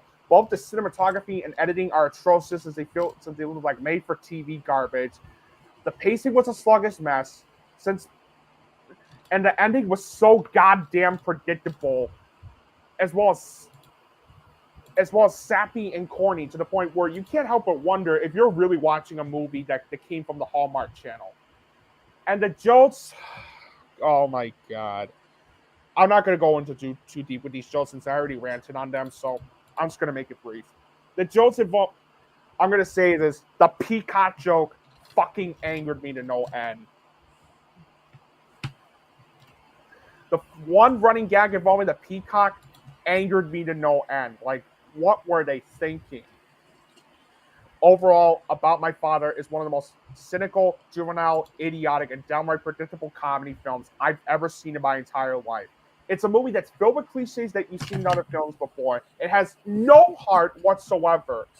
And that is why it is in third place as the third worst movie I've seen this year so far. Fuck this movie. My number 3 best is hands down the best Marvel film since Endgame, that being Guardians of the Galaxy Volume 3. James Gunn's Swan Song is just as funny, action-packed, and visually stunning as the 2 predecessors, and is hands down the most emotionally gripping and wrenching one of them all. This movie knew how to end this particular brand of the MCU on a high note, and I cannot think of a single thing wrong with this movie, except that it's being followed up with The Marvels in November. Therefore, The Guardians 3 is ironically my number 3. My number 3 is the best animated film of the year, and some people will be surprised that this is not number 1, but it's Spider-Man Across the Spider-Verse. Which is my number 2. Oh, wow. Well, why don't we go ahead and mention that? Yep, the better 2-parter in the first half of 2023. Besides the animation, writing, and action being as top tier as the original, it's also more emotional and thought-provoking than the franchise has ever been, and it's hands down the best that the superhero genre has been in years. All I can say is I'm looking forward to when they finally finish Beyond the Spider-Verse, as Across the Spider-Verse is a close second for 2023. Yeah, me too. To say that Spider-Man Across the Spider-Verse is one of the best animated films I've seen in my life would be a big understatement, because not only did I love this just as much as the first film, but Spider-Man Across the Spider-Verse is one of the most beautifully animated, breathtaking, and exhilarating animated films I've ever seen in my life. This is one of those movies where you're immediately hooked in due to how not only well-structured and highly engaging the story felt, but due to how exhilarating and beautiful the animation in this one felt too. And I can't help but give huge props to the people behind this for giving us such an exhilarating experience that I'll never forget as time goes by. The animation is spectacular. It's beautiful, stunning, astonishing, and spectacular. And the amazing visuals were a nice touch to it, to the terrific animation. And the stunning visuals were a very nice touch to the terrific animation too. The screenplay is fantastic. Great due to it having terrific character development and riveting dialogue. The directing was fantastic. The voice acting was terrific. Daniel Pemberton's musical score was fantastic. The editing was terrific. It's very well paced throughout. And not only does the film deliver some good humorous moments in it, but the action sequences in this movie, oh my god. Wow. Not only are they a lot of fun to watch, but they were also breathtaking and exhilarating. Like, how those sequences were animated and edited is really something to behold due to how beautifully animated they were. And the ending left me not only hungry for more, but also excited for Beyond the Spider-Verse, which I cannot wait to see that movie when it's done. Yeah. Overall, yeah, really, Jose. Yeah. Overall, I can't imagine another animated film topping this year.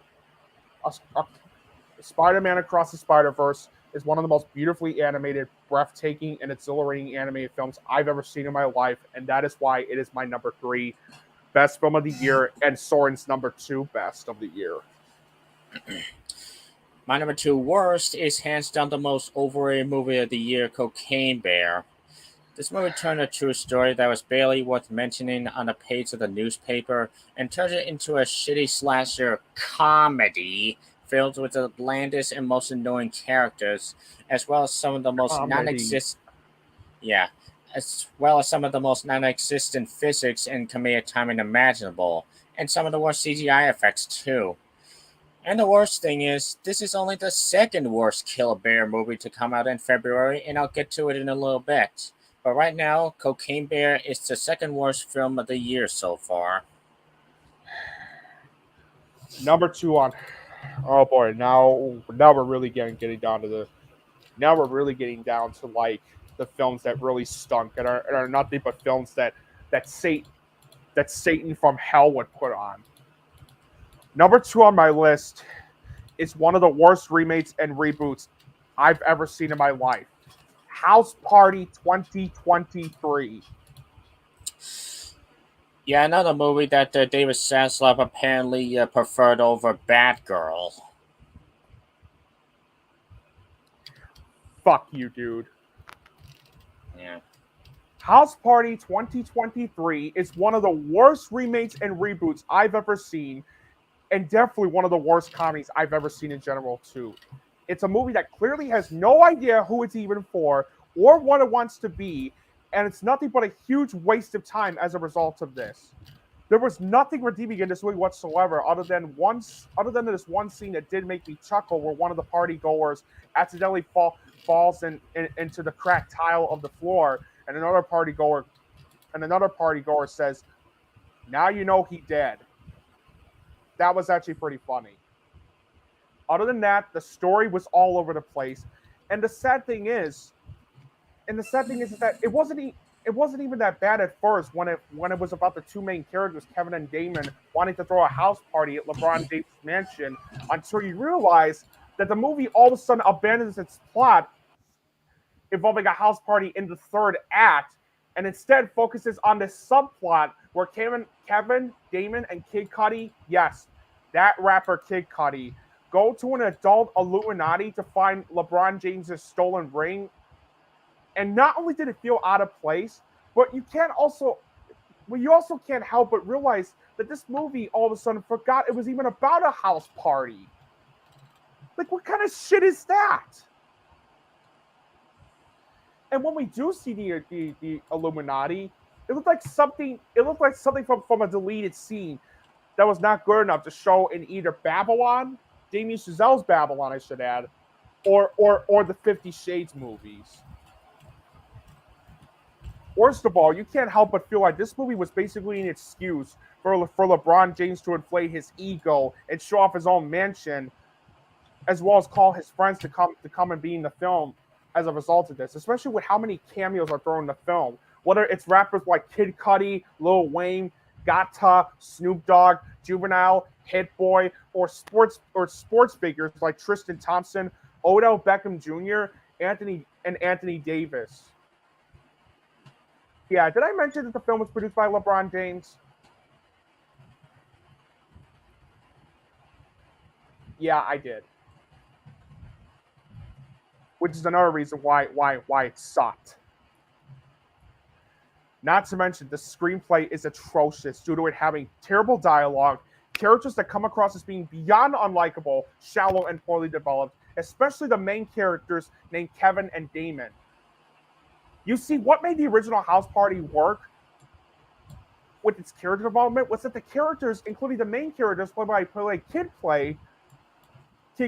and Play, were in high school, and they felt real and relatable as a result of this, since it reminds you of your days in high school with friends.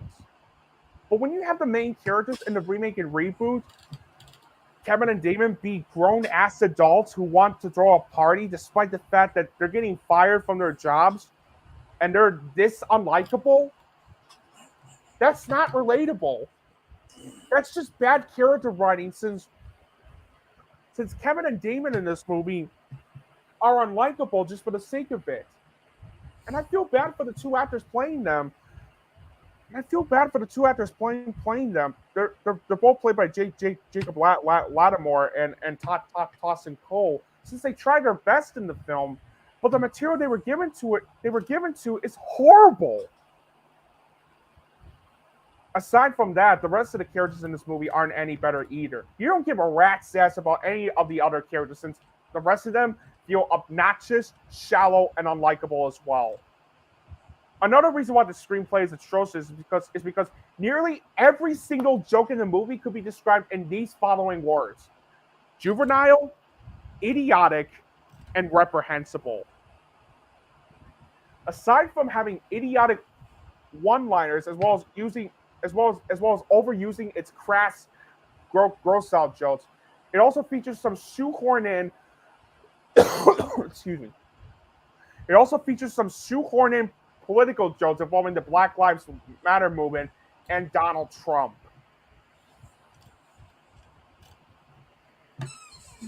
Keep the political shit out of movies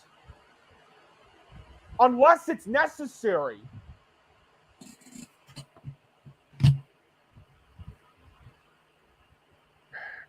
And worst of all, this movie has this idiotic running gag involving a koala getting high with other party goers and then all of a sudden starts attacking other party goers as a result of this.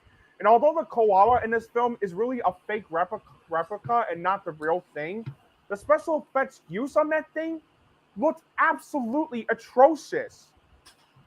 I have no idea what the writers were thinking when they came up with these crappy jokes.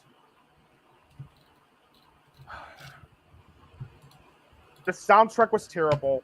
It's sluggishly paced throughout. And what baffled me were how atrocious the cinematography and editing both looked in this movie. While the cinematography was nothing more than a shaky and dull mess, especially with its lighting and color palettes, the way it was edited looked like something that was made for TV.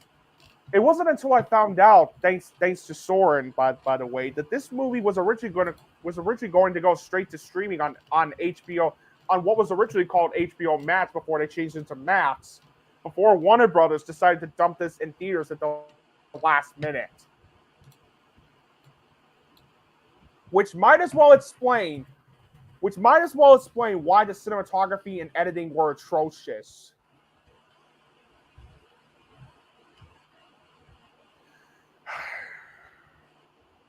Yeah, overall, like I stated before, not only is House Party one of the worst remakes/reboots I've ever seen in my entire life, it is also one of the worst comedies I've seen in general too. Just a downright terrible movie and a terrible remake that had no reason to exist whatsoever. I am so happy this thing bombed at the box office. Let's just be grateful that it just bombed.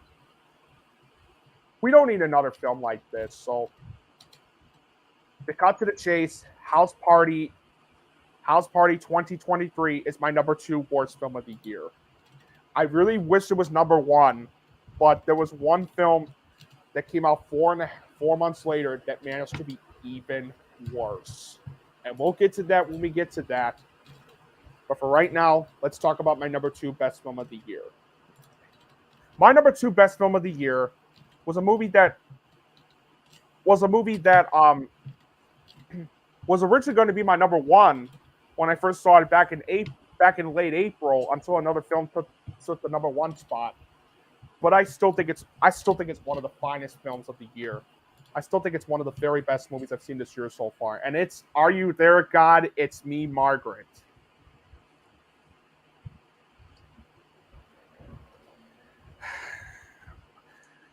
What a lovely and moving film this was. Are You There, God? It's Me, Margaret is not only such a faithful film adaptation of the book, but this is one of the most well-acted, delightful, beautiful, entertaining, relatable, and deeply moving films I've seen this year so far.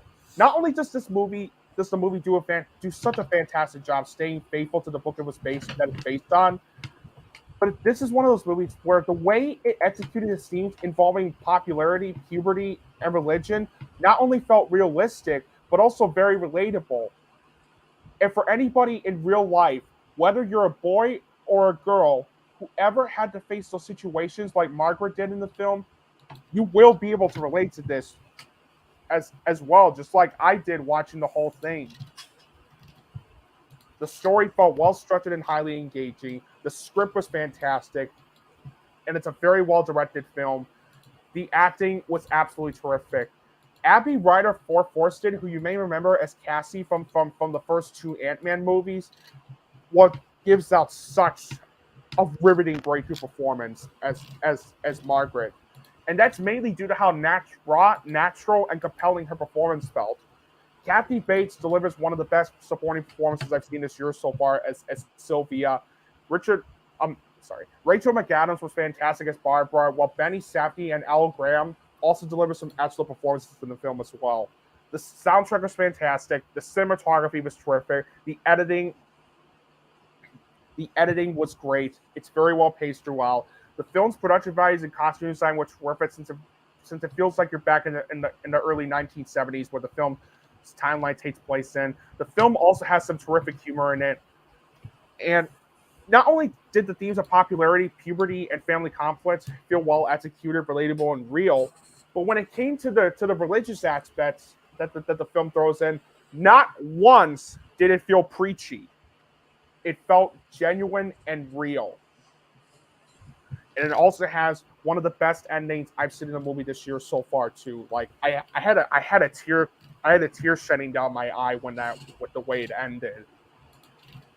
Overall, Are You There, God? It's Me, Margaret is one of the most well-acted, delightful, beautiful, entertaining, relatable, and deeply moving films I've seen this year so far. And when I saw this back in April, I really thought it would be my number one best film of the year so far. But then something else showed up. And I think you guys know which film that is, but we'll get to that when we get to that. After Søren and I explain our number one worst film of the year. My number one worst is probably the biggest disappointment this year so far. Because when it was announced that they would make a horror parody of the Winnie the Pooh franchise to capitalize on the books being public domain, I expected this movie to be bad, but at least an enjoyable kind of bad that is self-aware of itself, much like another horror parody, the main one. But the worst thing you could make a movie like this is boring. And Winnie the Pooh Blood and Honey is just that. Hence, this is hands down my worst film of the year so far. Now I can point to the obvious flaws. I can point to the cheap sets and costumes. I can point to the non-existent lighting. I can point to the fact that this general plot makes no sense to a core. But the reason why it's my worst film of the year is the title. Why make this a Winnie the Pooh movie when it has little to nothing to do with the franchise to begin with? That makes no sense. I mean, take out the opening scene and change certain character names, and you got your generic shitty slasher film filled with stupid characters just there to be killed off 5 minutes later. The fact is, they only slapped the Winnie the Pooh name on the poster and spent as low as possible to make and promote this, and apparently that's enough to make a fair amount of money. Certainly enough money to already announce a sequel and an entire cinematic universe. All of which you won't see me talk about in a million years, just like with After Everything. So yeah, that's why Winnie the Pooh Blind Honey is an easy pick as the worst film of the year so far. Not necessarily because of the idea, but certainly because of the execution. Oh boy. All right. Give me a second.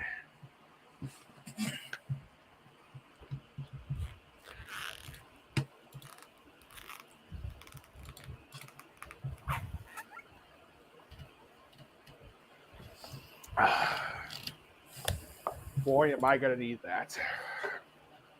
Oh boy. Folks, when I saw House Party back in January this year, I really thought it would be the worst film of the year so far. But then I saw this piece of shit. I ranted on this on the last podcast, if you remember. I might as well rant some parts of it once again. My number one worst movie I've seen this year so far is one of the most horribly misguided, embarrassingly idiotic, and downright reprehensible movies I've ever seen in my entire life. And that dishonor goes to Fool's Paradise. The Charlie Day directorial debut film, Fool's Paradise.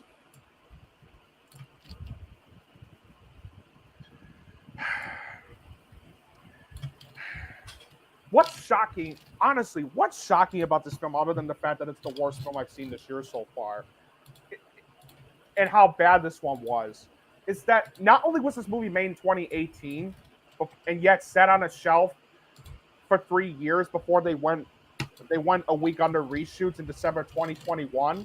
But this is one of those movies where you sit there completely stunned and baffled at what you just witnessed by the time the film ends, and wonder to yourself how the hell they wasted such talented people like Kate Beckinsale, Adrian Brody, Jason Sudeikis, Edie Falco, Jason Bateman, and of all the fucking people, John Malkovich and the late Ray Liotta, in a movie that clearly has no idea what it wants to be, and it's nothing but a huge waste of time as a result of this.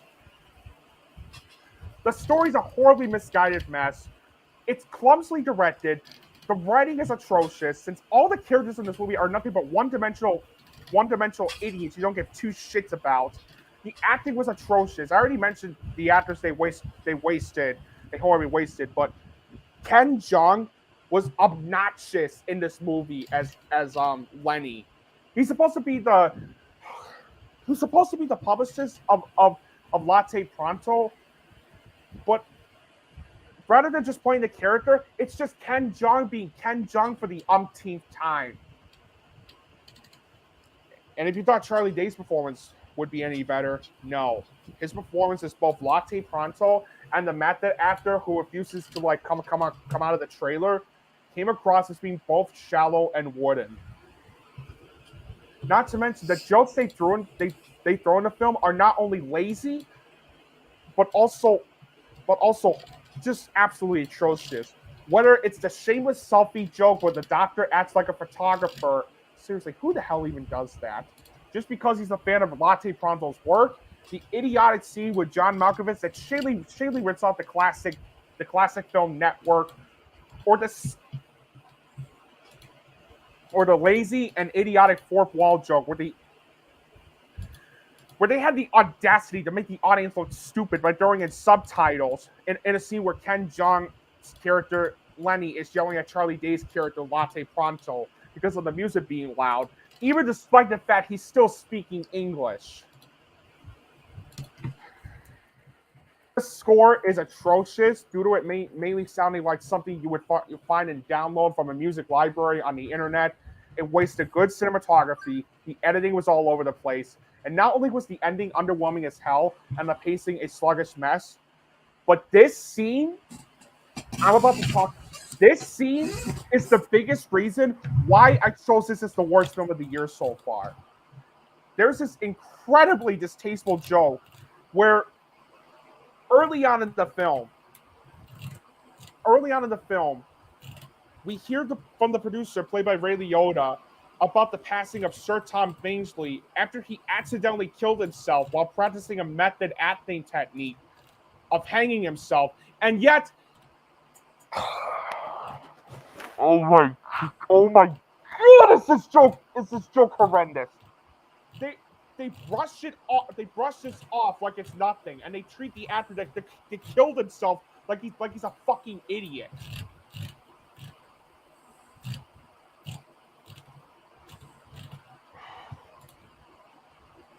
Oh my God. Now look, I get the punchline they were trying to pull. It's mocking those actors that simply refuse to even break character on set, which makes it difficult to work with. But here's the problem: you don't throw in a fucking joke involving suicide and have it be played for laughs. As a person who has been dealing with suicidal thoughts in the past, how the movie treats suicide in such an immature manner by playing it for laughs and treating it like it's a motherfucking joke disgusted and angered me to no end. Like, did Charlie Day, while writing the screenplay, even know how human beings even fucking work? Especially with how many people have died from suicide over the years? What the fuck was he thinking when he decided to write that joke in? Why is it that the only movie that dealt with suicide as a punchline effectively was the movie Airplane? Yeah, really. Yeah, overall, this is a new low for Charlie Day. When you make your performance in Fist Fight look more Oscar-worthy in comparison, you know you made one of the worst movies I've ever seen in my life. Fool's Paradise is one of the most horribly misguided, embarrassingly idiotic, and downright reprehensible movies I've seen this year so far, and it is, without a shadow of a doubt, the worst movie that I have seen this year so far, and will easily be my top 2 at the end of this year. I honestly, though, I just can't think of anything else that could possibly top Fool's Paradise this year. It's that bad. It is that fucking bad. Fuck this movie. Fuck this movie up its own fucking ass, man. Fuck this movie. My number one best is a Nintendo-based movie. It overcame all expectations going for it with its visuals, characters, and story, and had the best use of a Footloose soundtrack since Shrek 2. And you all know what it is. My number one is Tetris. Did you really think I was going to say Super Mario? But seriously, the reason why this was my favorite movie of the year up until Oppenheimer is because this was the most visually uniquely directed and thoroughly engaging film of the year for me. And it's fantastically edited, fantastically acted, and gives us a biopic unlike anything you've ever seen before. So if you haven't seen this movie, stop watching this podcast and boot off Apple TV. If you don't have Apple TV, then pirate it right now. I don't care how legal it is. Then you'll see why I have Tetris, which is pretty much tied with Spider-Verse 2, as the best film of the first half of the year. I'm actually surprised. I could see why, though. Yeah. My number one best film of the year so far, up until I also saw Oppenheimer, is one of the best. Søren mentioned it, and it's the third and final A24 film on the list. Søren mentioned this one, and it is easily Past Lives. Yep, my number one best film of 2023 so far is Past Lives. This is one of the very best romantic drama movies I've seen in my entire life. What makes Past Lives so special is that it shows on how complicated relations can be and how it can be hard to say goodbye to a childhood best friend you know and love, whether he or she is moving to a different country or state, and how whenever you see that childhood friend again years later as he or she is like visiting, it really feels like a reunion, a really wonderful reunion. A really, really wonderful reunion. And you know, what's fascinating about this movie is that Celine Song stated that she wanted to make a romantic drama film for the grown-ups, and yet what she made here was just nothing more than a magnificent achievement. This is a great movie. This is not just one of the year's very best movies. It's one of the best romantic dramas I've seen in a very long time. Not only was Celine Song's directing terrific, but the screenplay she wrote for the film is the best of 2023 so far, besides Oppenheimer, due to how well written the dialogue felt, how fleshed out and real the characters felt, especially with the two main leads, Nora Song and Hae Sung. And the performances are absolutely spectacular. Greta Lee gives out the best performance I've seen this year so far as Nora Moon. And that's mainly due to how raw and natural it felt. Teo Yu also gives out one of the very best performances I've seen this year so far as Hae Sung. John Magaro also gives out one of the best supporting performances I've seen this year so far as Arthur. The story felt well-structured and highly engaging. The score was haunting and beautiful. The cinematography was terrific, and so was the editing. It's very well paced throughout. There are some funny moments that the film was not afraid of pulling out. I also love the chemistry between Lee, Yu, and Magaro. And the ending was so heartbreaking and powerful. I honestly thought tears were going to come down my eyes. Honest to God, Past Lives, you owe it to yourself to see Past Lives if you have not seen it yet. It's one of the most heartbreaking yet deeply moving films I've ever seen in my life. And that is why, without a doubt, Past Lives is my pick as my number one best film of 2023 so far. And that's the end of the podcast. That's the end of another episode of the FilmBrony Podcast. I would like to thank you guys for joining us for another episode. I'm glad we were able to finish where we left off and did our list as a result of this. And I'm glad to have done this. I sure myself had a good time doing this, and I'm sure you guys did as well. We'll see you in August for episode 40 of the FilmBrony Podcast. And as always too, be sure to subscribe to Søren the FilmBrony. His YouTube channel will be in the link in the description. Give him the love he absolutely deserves. Because he's a very good YouTuber and a very good person to talk to and hang out with. And as always, until we see you again for episode 40 of the FilmBrony Podcast, hope you guys have a good rest of the weekend, and we will see you in August.